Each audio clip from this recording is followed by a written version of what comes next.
ভাবো রাত নেমেছে, চারপাশ নিস্তব্ধ, বাতাসে হালকা ঠান্ডা, দূরে একটা প্রদীপ জ্বলছে আর তুমি একা বসে আছো, মনটা যেন কেমন শূন্য।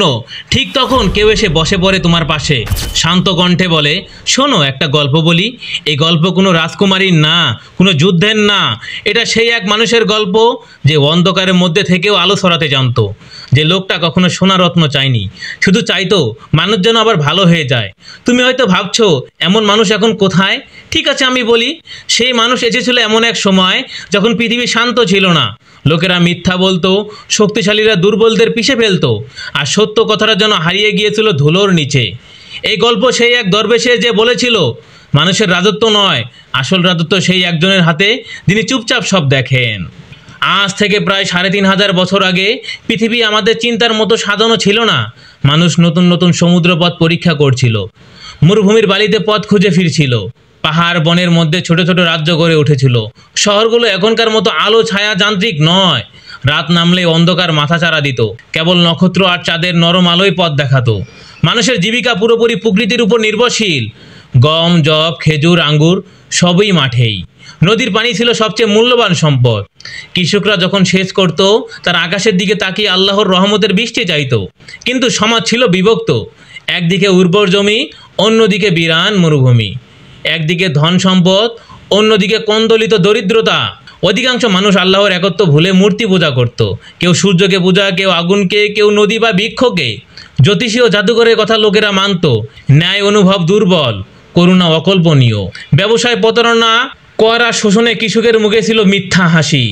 সেই সময় আল্লাহ কিছু মানুষকে পাঠাতেন যারা ধার্মিকতা, ন্যায় ও করুণার আলো ছড়াতেন। দরবেশ, আলেম ও নেককাররা। এদের মধ্যে একজন ছিলেন আমাদের গল্পের নায়ক, হাকিম জ্ঞানী দরবেশ। তিনি ছিলেন গৃহহীন, সরল পোশাকে, কিন্তু অন্তর জ্যোতিষময়।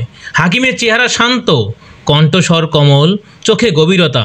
তিনি মানুষের অন্তরে আলোর শস্য বপন করতেন। এক আল্লাহর প্রতি আনুগত্য, ন্যায়পরায়ণতা, দারিদ্র্যের সহায়তা, এসবই তার বক্তৃতার মূল। তার কথায় কেউ কাঁদত, কারো আবার অন্তরে বিদ্রোহ জন্মাতো। কারণ সত্য সবসময় মধুর হয় না, তা অনেকবার কঠোরও হয়। তবুও হাকিমের মুখে হাসি শেষ হতো না। আর ছিল এক রাজা জালিমান, সোনায় মোড়ানো তার প্রাসাদ, রত্নে ভরা সিংহাসন, চারদিকে সৈন্য, হাতির শোভাযাত্রা। সে মনে করত নিজস্ব ইচ্ছায় রাজত্ব চলে, কথা বললে সেটা আইন হয়। শেখরা তার কানে কাঁধ ঠেকিয়ে বলতো, তুমি অপরূপ, তুমি অনন্য। আর সে অহংকারে অন্তর্মহলে গা ভাসাতো। জনসাধারণের জন্য তার কাছে সহানুভূতি ছিল না। গরিবরা রুটি জলের ভরসা রাখত, আর ধনীরা সোনায় সিক্ত খেত। ন্যায়ের অভাব, করুণার অনুপস্থিতি, এটাই জালিমানের রাজত্ব। একদিন হাকিম পায়ে হেঁটে আদরিয়া নামে একটি রাজ্যের সীমানায় এলেন। কাঁধে ছেঁড়া ঝোলা, হাতে লাঠি। ঝোলার মধ্যে ছিল শুকনো রুটি, পানি, বই ও পাণ্ডুলিপি। দৃষ্টিতে মনে হচ্ছে ভিখারির মতো, অন্তরে আলোর প্রতিদান। তিনি প্রথমে গ্রামের মানুষের কাছে গেলেন, অসুস্থকে পানি দিলেন, ক্ষুধার্তকে রুটি দিলেন, বৃদ্ধকে নদী পার হতে সহায়তা করলেন। লোকেরা বিস্মিত হলো, এই অচেনা লোকটি কেন এত নম্র? তিনি বসে তাদের সঙ্গে কথাবার্তা শেয়ার করলেন।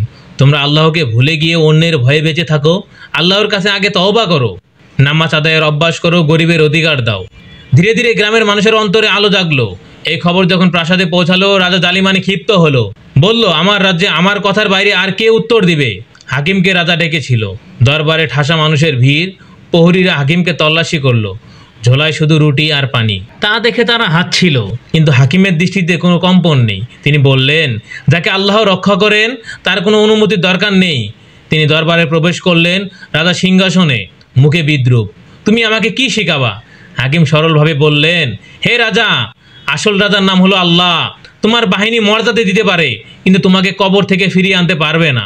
দরবার স্তব্ধ হয়ে গেল। রাজা অস্থির হয়ে তাকে বলল, আমি চাইলে এক ইশারায় শত শত মানুষকে ধ্বংস করতে পারি। হাকিম শান্ত চোখে বলল, তুমি প্রাণ নিতে পারো, কিন্তু আত্মার নিয়ন্ত্রণ তোমার হাতে নেই। সতর্ক হও। যদিও রাজার অহংকার নস্যাৎ করে না, কিন্তু অন্তরে প্রথমবারের মতো ভয় জন্ম নিল। লোকেরা হাকিমের কণ্ঠে আল্লাহর হিকমা শুনে সান্ত্বনা পেল। ধীরে ধীরে তার দাওয়াত রাজধানীতে ছড়িয়ে পড়ল। কিন্তু রাজার হৃদয়ে হিংসা বাড়ছিল। যদি মানুষ আল্লাহর কাছে ফিরে আসে, রাজ্যের ন্যায়হীন শাসন প্রশ্নবিদ্ধ হবে। তারপর প্রকৃতি একটা কঠিন পরীক্ষা নিল। নদীগুলো শুকিয়ে গেল, ঝর্ণা থেমে গেল, বৃষ্টি স্থগিত, ফসল মরতে লাগলো, পশু পাখি কাতরালো, দরিদ্রদের মুখে খিদা আর কান্না। গ্রাম থেকে মানুষ দরবারে ছুটে এলো, হে হাকিম, আমরা পাপ করেছি, আমাদের রক্ষা করার উপায় বলো। হাকিম তাদের বললেন, আল্লাহ সর্বদা ক্ষমতাশীল। নামাজ পড়ো, সৎ কাজ করো, গরিবদের সাহায্য করো, জুলুমের সহায়তা পরিত্যাগ করো। তারা তওবা করে বেঁচে থাকার জন্য প্রার্থনা শুরু করলো। প্রাসাদে রাজার ক্রোধ ও ভয় বেড়ে গেল। রাজা ভাবল, আমার ধন সম্পদ তো আছে, এ দুর্ভিক্ষ তো আমাকে আঘাত করতে পারবে না। কিন্তু স্বভাবের উপর আল্লাহর ইচ্ছা আলাদা। কালো মেঘ হলো ঘন, কিন্তু বৃষ্টি অশ্রুজল তুলল না। এক পর্যায়ে বজ্রঝড় শুরু হলো। বহু অংশে আগুন লেগে প্রাসাদ ধ্বংসের দিকে ধাবিত হলো। রাজার সোনার দরজা ভেঙে পড়ল, মণিমুক্তা ছিটকে ছিটকে গেল। রাজার গর্ব অহংকার তার বিনাশে পরিণত হলো। সে শেষ মুহূর্তে বুঝতে পারল দেরি হয়েছিল। শাসনের সত্যি অধিকার আল্লাহরই। প্রাসাদ ধ্বংস হলে প্রজারা বাইরে বেরিয়ে আনন্দ ও কৃতজ্ঞতার মিশ্রিত কান্নায় ঝাঁপিয়ে পড়ল। দরিদ্ররা প্রথমবারের মতো মুক্তির স্বাদ পেল। শান্তি ফিরল গ্রামে। হাকিম তাদের সামনে এসে বলল, শিখো, তোমরা অহংকার ধ্বংসের দিকে নিয়ে যায়। আল্লাহর প্রতি ভরসা, ধৈর্য, ন্যায় ও সত্য মেনে চলাই সোনার চেয়ে মূল্যবান। লোকেরা হাত উঠিয়ে কসম খেলো, তারা সত্যকে বুকে স্থান দিল। তারপর থেকে আদুরিয়ার মানুষ বদলে গেল। তারা গরিবের পাশে দাঁড়ালো, সৎ কাজ করলো, বিরত জুলুমকে ত্যাগ করলো। হাকিম গ্রাম থেকে গ্রামে যেতেন, শিশুদের শিক্ষা দিতেন, মিথ্যা বলবে না, অন্যকে কষ্ট দেবে না, রুটি খেয়ে আল্লাহর কাছে কৃতজ্ঞ হবে। কৃষকদের বলতেন, বীজ অঙ্কুরিত করে যে শক্তি, তা আল্লাহর কাছেই। তোমরা হাল ছাড়বে না, কিন্তু দায়িত্ব পূরণ করবে। ধনী মানুষের কাছে তিনি বলতেন, তোমার ধন একটি পরীক্ষা, গরিবের অধিকার দাও, নতুবা ধনই তোমার বিপদ ডেকে আনবে। শক্তি, ধন, বাহ্যিক সৌন্দর্য সব অস্থায়ী। আল্লাহর ইবাদত, ন্যায় বিচার ও দয়া চিরস্থায়ী।